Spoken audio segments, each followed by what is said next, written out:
From Chicago studios, this is the Muslim News on Muslim Network TV.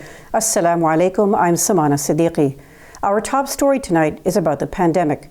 The U.S. averaged 1,969 new COVID-19 deaths daily over 14 days as of Thursday, according to the New York Times.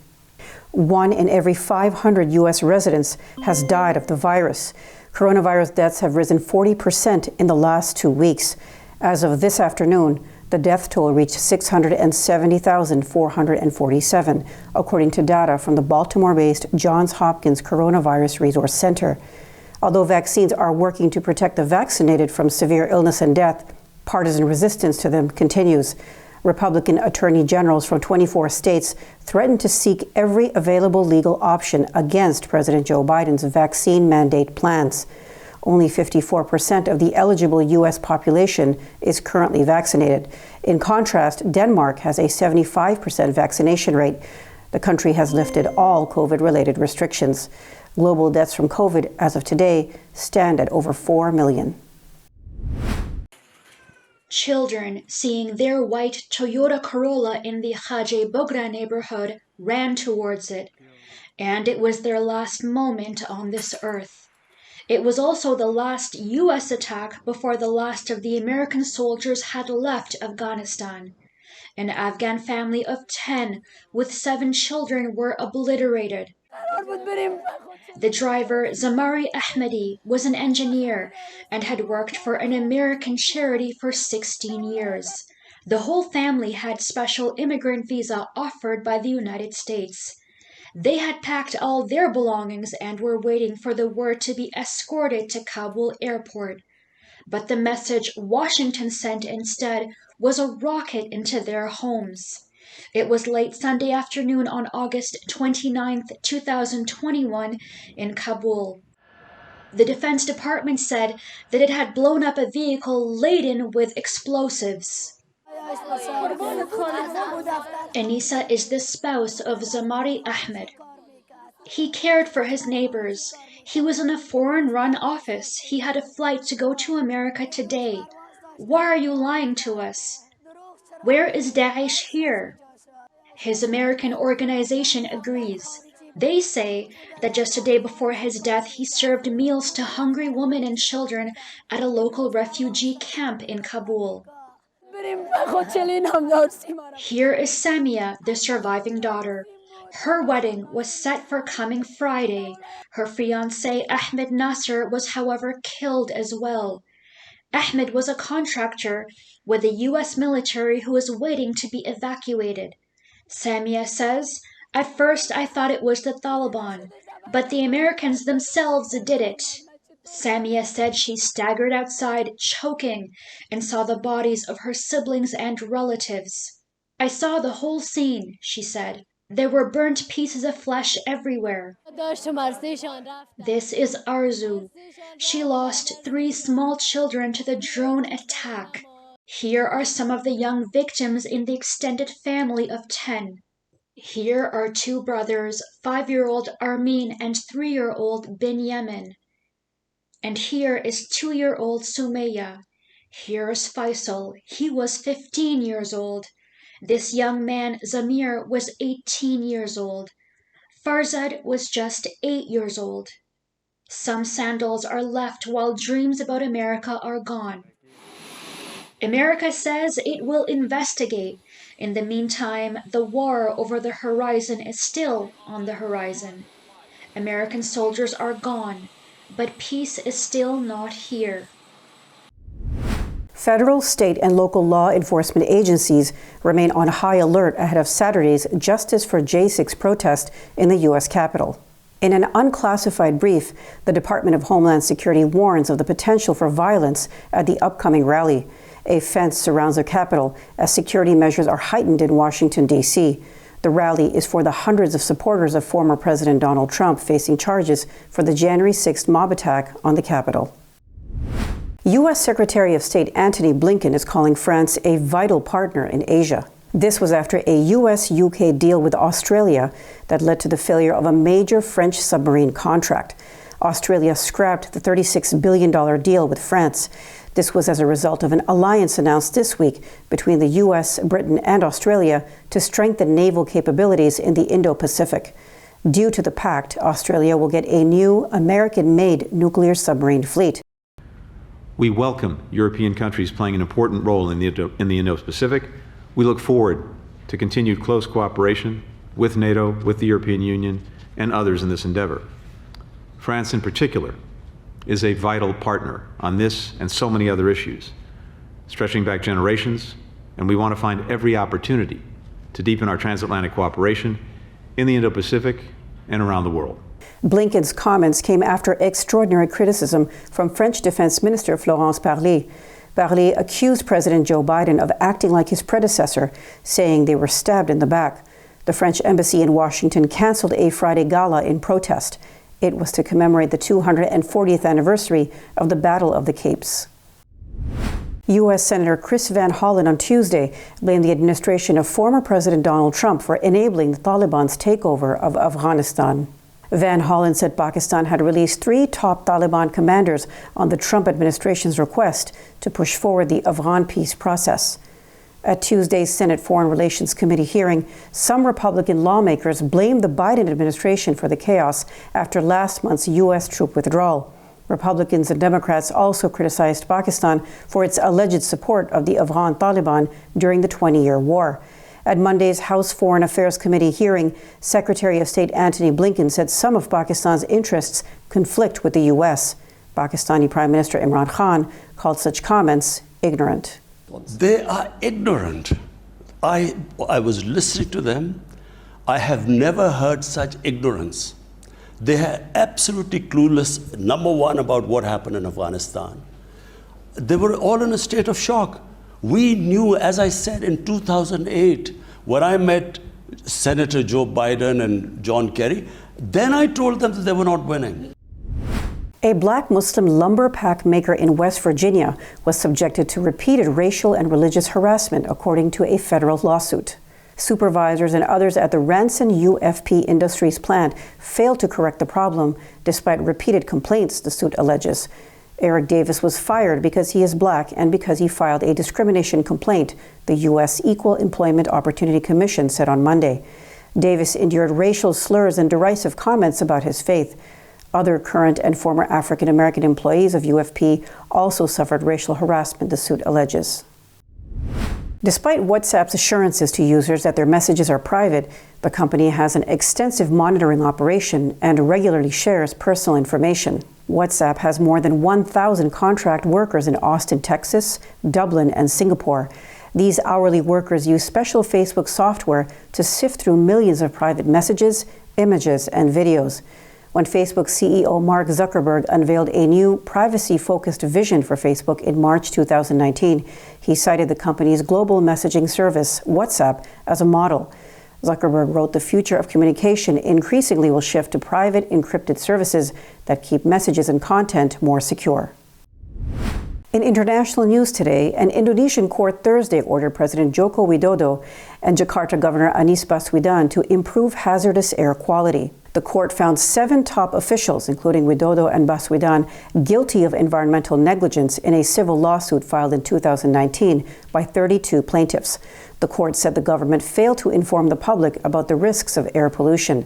It ordered the president to set national air quality standards to protect citizens and the environment.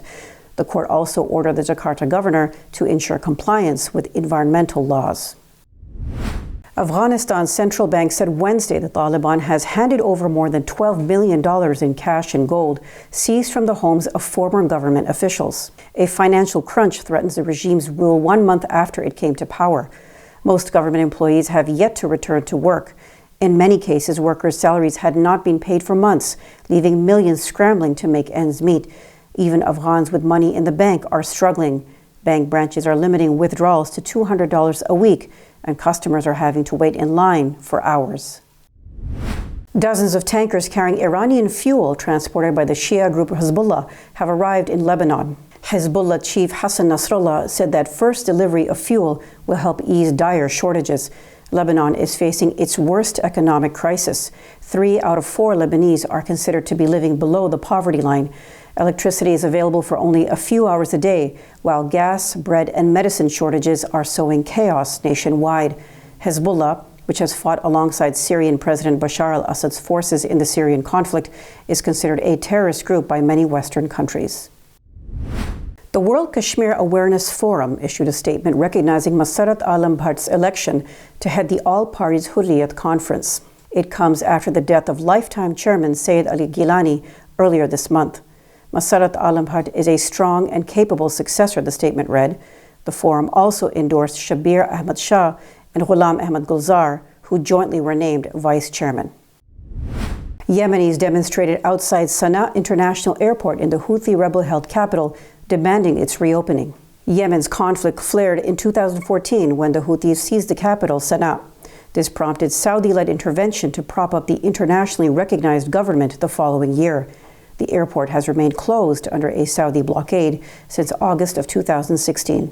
وقفتنا اليوم من أجل فتح مطار صنعاء لحيث ونحن نحمل الجنسية البريطانية وعند السفر بعائلاتنا وأولادنا نعاني معاناة شديدة حيث نرحل حول العالم لمدة 4-5 يوم حتى الوصول إلى صنعاء. Kazakhstan hosted the 4th General Assembly of the Islamic Organization for Food Security on September 8th in its capital, Nur-Sultan. During the 2-day assembly, Turkey handed over the organization's presidency to Kazakhstan for 1 year. Founded in 2018, the organization seeks to strengthen cooperation among member states to ensure food security and develop the Kazakh agricultural industry. Kazakhstan's President Kassym-Jomart Tokayev called on member countries to support the initiative to establish food security reserves and the grain fund. Indian government agents Thursday raided the offices of a prominent human rights organization, the Center for Equity Studies. Its founder, Harsh Mandar's home, was also raided. In a joint statement, 600 people, including academics and lawyers, slammed the raid against Mandar. They called such intimidatory tactics an abuse of power by the state to curtail rights. The signatories included historian Raj Mohan Gandhi. Mandar is an activist and columnist who works with survivors of mass violence and street children. Coming up next after the break is our in-depth analysis segment, so stay tuned and we'll be right back after these messages.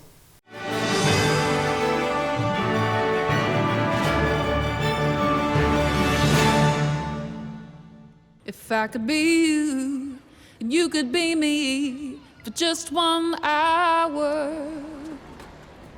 If we could find a way to get inside each other's minds. Walk a mile in my shoes. Walk a mile in my shoes. Well, before you abuse, criticize, and accuse. Walk a mile in my shoes. There are 16 million children struggling with hunger in America. That's 1 in 5 daughters, sons, neighbors, and classmates who don't know where their next meal is coming from. Yet billions of pounds of good food go to waste every year. It's time we do something about it. Feeding America is a nationwide network of food banks that helps provide meals to millions of kids and families in need. Visit feedingamerica.org to help them feed even more. Together, we can solve hunger. Together, we're feeding America. Despite the development of a COVID-19 vaccine, millions around the world will not have access. We need a vaccine that's free and available to everyone, everywhere. It's time for a people's vaccine. Welcome back. In one of our previous in-depth analysis segments, we discussed America's foreign policy and public perception of it. Let's watch. Thank you and much appreciated. Today, we're very happy to be joined by Dr. Gordon Adams, who is a professor emeritus of the United States Foreign Policy, as well as from the American University in Washington. He is also a non-resident fellow at the Quincy Institute in Washington. Thank you so much for being here with us today, Dr. Gordon. Thanks for having me. Our pleasure. I wanted to first start off by asking you that since the Trump presidency, which has perhaps changed the way many people might regard U.S. federal leadership when it comes to events abroad, Republicans are feeling a little bit less certain about the country's national interests in other countries. Talk to us about this potential shift in thinking regarding events abroad as they relate to foreign policy. Well, there's been a very interesting shift in the last 4 years, partly through the Trump presidency. He's probably the first president that the United States has had in a long time whose general view of foreign policy was very, very nationalistic, very America first, very opposed to multilateral cooperation, very uncertain about remaining in alliances, very unwelcoming of U.S. military forces applied abroad, prepared to withdraw forces from countries in the region, Afghanistan, Iraq, Syria. So you had, while he was a very idiosyncratic and unpredictable president, he was also somebody who broadened the scope of the discussion of foreign policy in the United States to include talking about a different kind of U.S. presence overseas, a different set of alliance relationships, a withdrawal from cooperation. It was a most unusual presidency in that regard. And what has happened now is that because Donald Trump continues to have an influence on the Republican Party in the United States, the Republican Party has begun to adopt some, not all, of the precepts that seem to become clear through the years of the Trump presidency about not cooperating with allies, emphasizing U.S. military strength, U.S. Unilateralism, cooperation, even intimacy with Russia, areas of foreign policy which were most unexpected. So we now have a rather deep split, I would say, between the most Republican voters and most Democratic Party voters with respect to what are the important issues and how should the United States engage the world.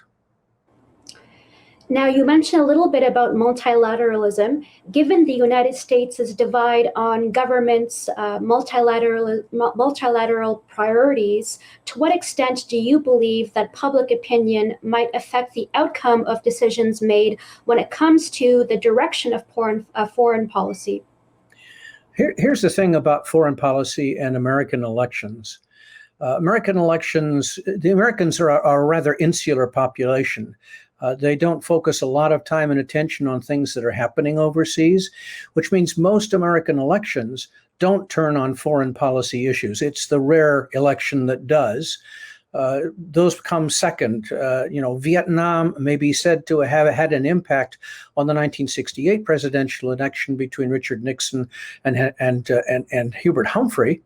1980, maybe, when Ronald Reagan ran against Jimmy Carter, who was running for his second term.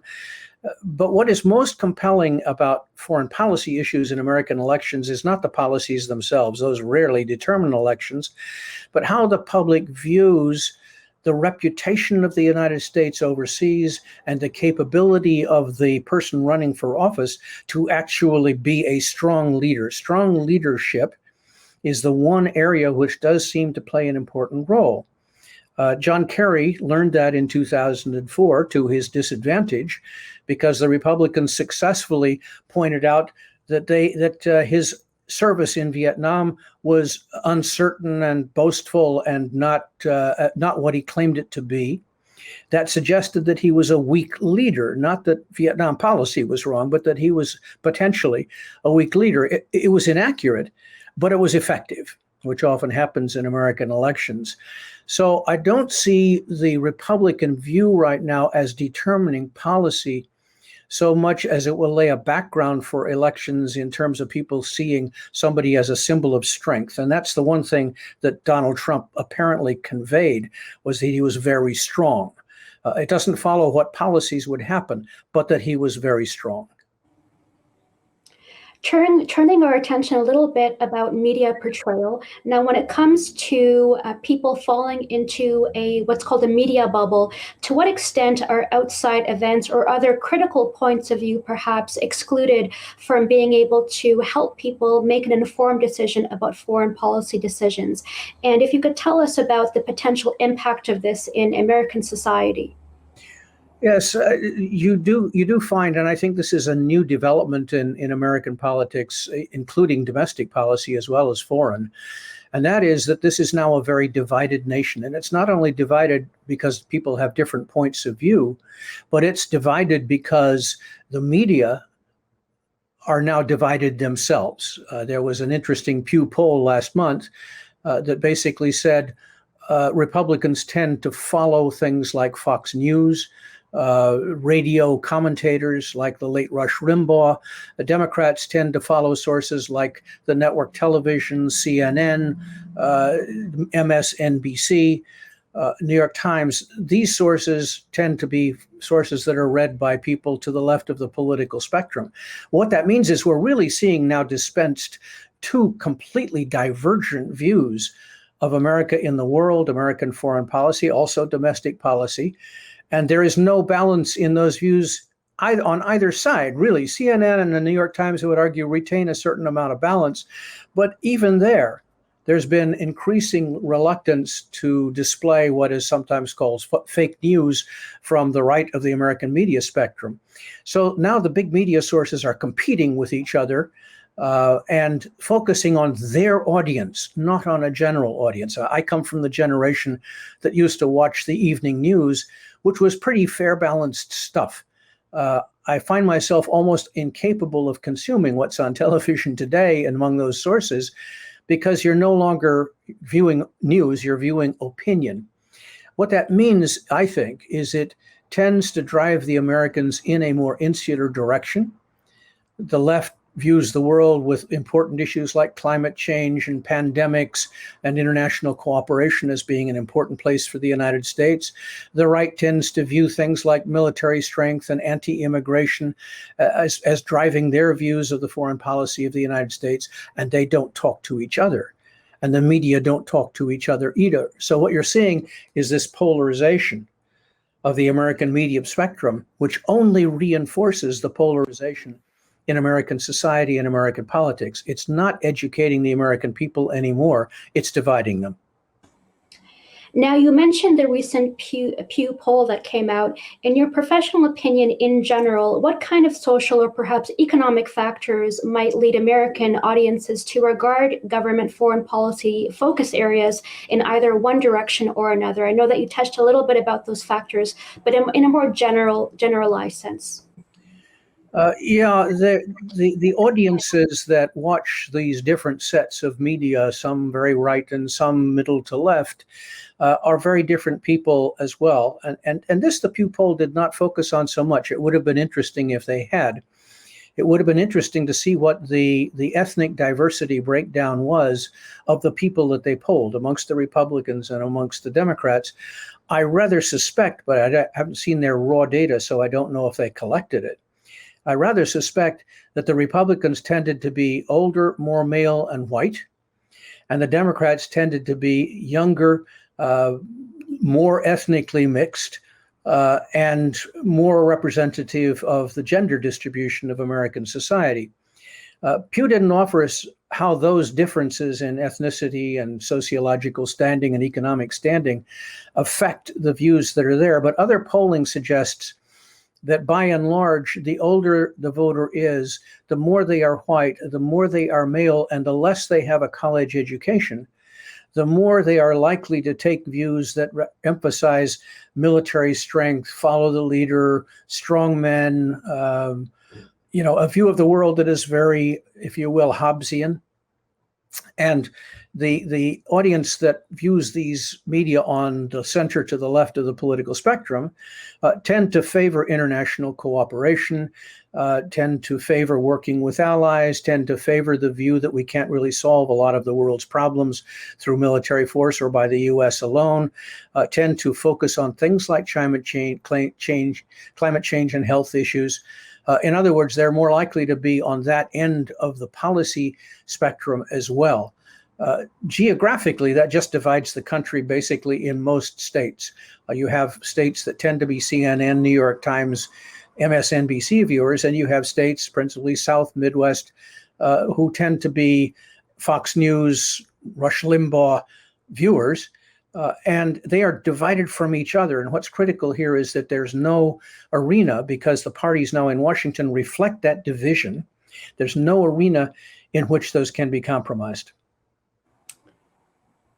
Thank you for that insight. Now, the same Pew Research recently revealed that the majority of Americans are feeling a little bit more confident in Biden's handling as his foreign policy term begins. Now, especially in this fragile transitional period for American leadership, what do you make of that? That is a little bit too early to tell. Biden hasn't yet encountered the kind of pushback and problem that all presidents encounter. He has the huge advantage of being non-Trump. He is calm, he's collected, he thinks through policy issues, he gives his staff a lot of leeway. You don't see the kind of turmoil in Washington that we saw for 4 years under the Trump administration. All of that tends to convey to most American people, but again, media is divided here, the view that this is a steady hand at the till. And you can expect him to reason things through and to work problems through. The biggest issues for Biden, of course, are domestic policy issues. If his vaccine strategy succeeds, if the economy begins to return to normal, if employment begins to tick upwards, all of those are going to be more determinative of his foreign policy than anything else directly involved in foreign policy. There were two things in the Pew poll, however, that I found quite interesting. And that was the point where both the Fox, Rush Limbaugh viewers and the New York Times, CNN, and MSNBC viewers agreed. Quite interesting. One was on the importance of jobs, and that emphasizes what I talked about earlier. Everybody on both sides of the political spectrum places a very high priority on creating employment and restoring the health of the American economy. So if Biden succeeds, he stands the possibility of gaining support. The other thing they agreed on is somewhat more disturbing, and that is viewing China as the principal adversary or the enemy of the United States. On the far right, the watchers of Fox and radio broadcasters use the word enemy to describe China. And that's been reinforced, I think, sadly, by the Biden administration, because they too have portrayed China as the principal adversary of the United States, as the country that needs to be contained, as the country that needs to be dealt with, as the country around which we have to focus military planning. In other words, both sides have been kind of putting out a message that China is the focus of U.S. foreign policy and it's an adversarial relationship.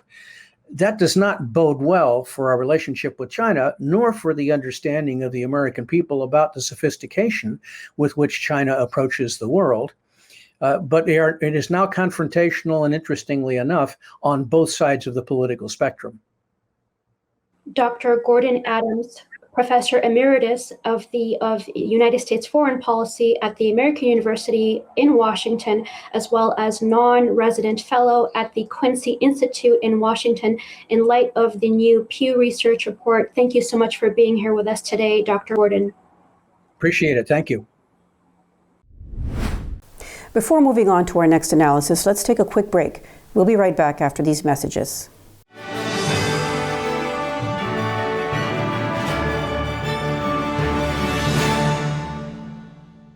Our fellow Americans. Right now, the COVID-19 vaccines are available to millions of Americans.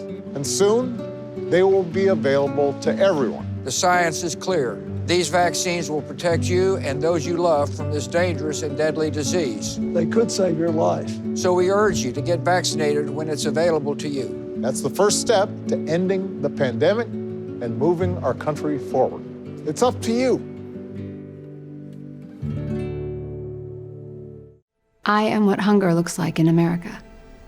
I am an 8-year-old girl who's not excited for the last day of school. Because this may be the last time I'll have lunch. Till September. I am a single father of 2 who works 3 part-time jobs, and that's still not enough to put food on the table. I was created by artificial intelligence from faces of the 1 in 8 Americans who struggle with hunger. Feeding America, 200 food banks strong.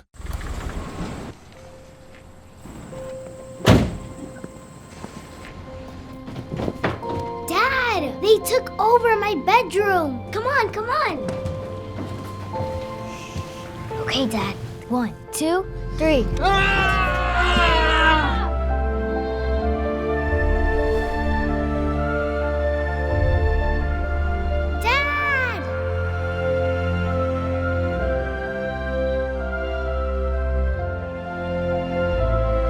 You saved me.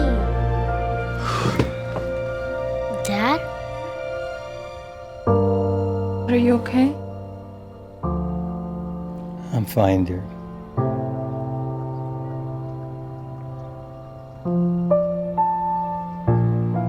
Your hero needs you now, and AARP is here to help. Find the care guides you need at aarp.org/caregiving.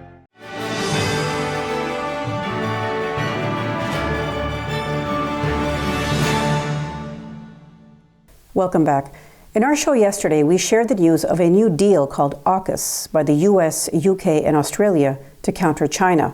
To discuss this development, let's go to Imam Abdul Malik Mujahid. Over to you, Imam Mujahid. Thank you, Samana. A new nuclear alliance is announced, and a whole lot of people are upset about it. United States and UK, in alliance with Australia, will help Australia build nuclear-powered submarines.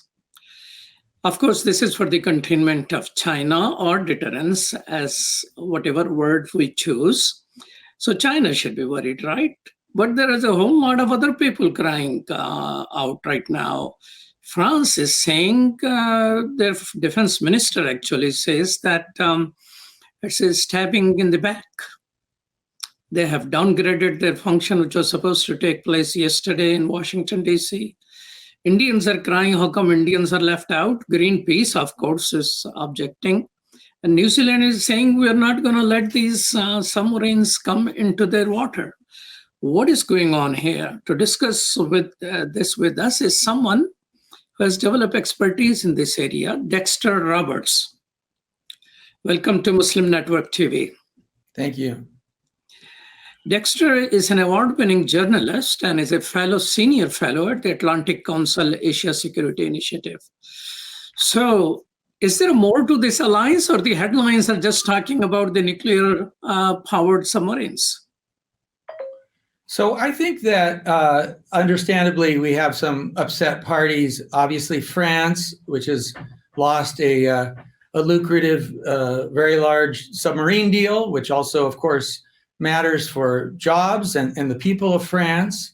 And even more notably, China, which has described the new trilateral security grouping between Australia, the UK, and the US as a move towards a new Cold War. They use the word Cold War.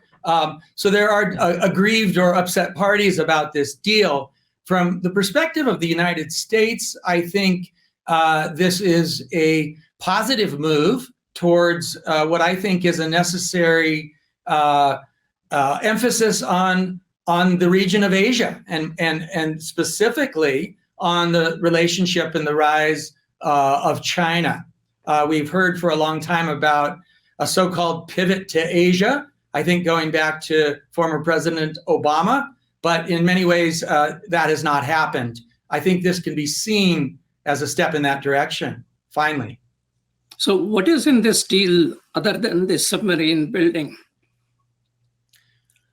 Well, the deal, obviously, yes, it's a large deal worth a lot, about submarine building. As I mentioned, it creates jobs, but as has been made very clear, and as indicated by China's response, it's very much directed towards the concern that all these three countries have towards China's rise, in particular, its increasingly assertive stance towards the rest of Asia.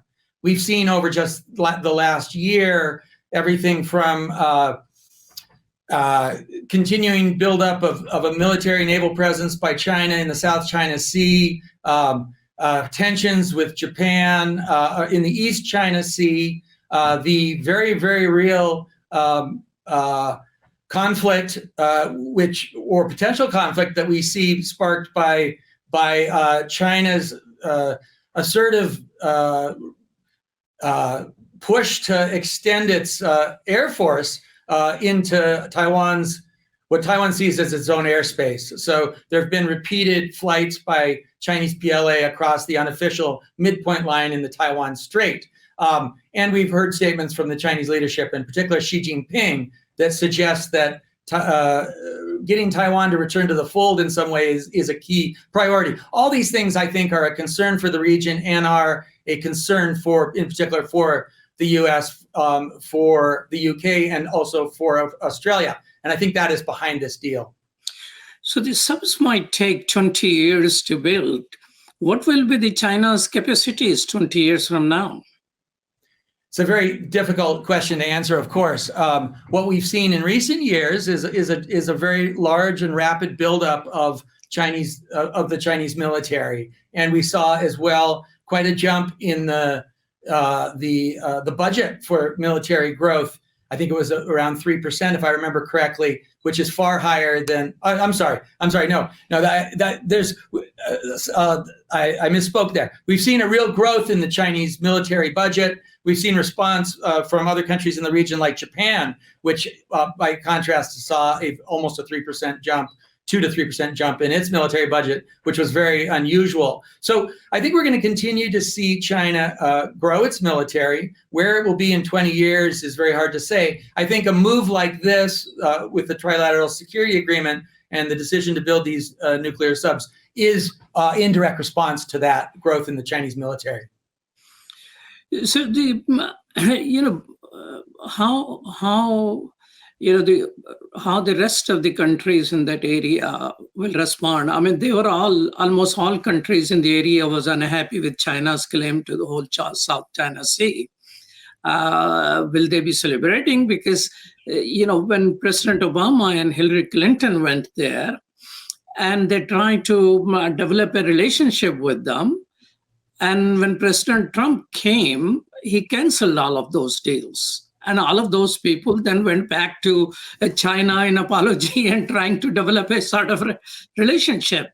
Will America, with this defense alliance, will assure the rest of the people, hey, we are coming back and we're going to stay there? Will people trust us again? Well, first of all, I agree that the message that came out from the previous administration, and particularly from the former President Trump, was one which was of great concern to U.S. allies in the region. There was it was not clear that the U.S. administration under the former president was committed to trying to strengthen those relationships. There were, for example, complaints by the former president about the costs of hosting U.S. troops in places like Korea. And in general, there was an attitude which seemed to be very, dare I say, isolationist from the U.S. This sort of, we're ready to go it alone approach, and we don't necessarily need you allies. I think we've begun to see a change in that under the present president, Joe Biden. Obviously, the rhetoric has been good about the need to rebuild alliances in the region. We have seen efforts to strengthen the so-called Quad. You mentioned India a moment ago feeling left out. Well, India, of course, is one of the 4 members of the Quad, along with Japan, Australia, and the U.S. And there's been efforts to strengthen that. And I think as well, the trilateral, this latest announcement that some people are calling the trilateral security relationship or agreement, is one that also suggests that the U.S. administration now is more serious about building those relations in the region. Now, the people like Greenpeace, anti-war people who are concerned about nuclear armament and competition in that area, they're all raising a flag that China has not invaded any country. And, of course, it has been oppressive, suppressing its own people and Uyghur and Tibetans and all of that. How would you respond to those people that this is unnecessary acceleration towards the Cold War? I think that I think people that are making organizations making that argument are missing what I think is a glaring reality, which is China has a markedly different, more assertive, more belligerent, more military oriented approach to the region than we have seen in many, many years. Whether it's the militarization, as I said, and creation of actual new islands hosting Chinese naval bases in the South China Sea, whether it's the bloody clash with India, tensions in the East China Sea with Japan, or most dramatically, the fact that China is sending more PLA flights across this unofficial midline in the Taiwan Strait, more this year than it has ever before. All of those things are make it very clear that China has a much more assertive and I would say bellicose approach to the region. I think that you can argue about who's ratcheting up the tensions more, but ultimately I think it becomes clear if you look closely at China and you look at what we've seen since, in particular, under the leadership of Xi Jinping. What we're seeing is a new desire to project China's force beyond its borders, and I think that's something that it's just a fact. You can't avoid that. Quite naturally, you're going to get a response from the rest of the region. That's why we see Australia doing that. Australia, which by the way has been repeatedly punished by the Chinese, blocking their imports of wheat, barley, wine, lobsters in response to Australia having the temerity to ask for an international investigation into the origins of COVID. So we've seen what China's response is, and it's quite obvious, I think, if you look closely. So Dexter, how do we deal with France in a better way? I mean, it was very abnormal to see that the French defense minister, calling it a stab in the back, calling it Anglo-Saxon, be furious. Of course, you ate their lunch of $60 billion worth. But could it have been done differently? Is there a way? Because the concern I have is that while Merkel is gone, almost, and all indicators are the center-left alliance of some type is going to, left to the center people going to be in power.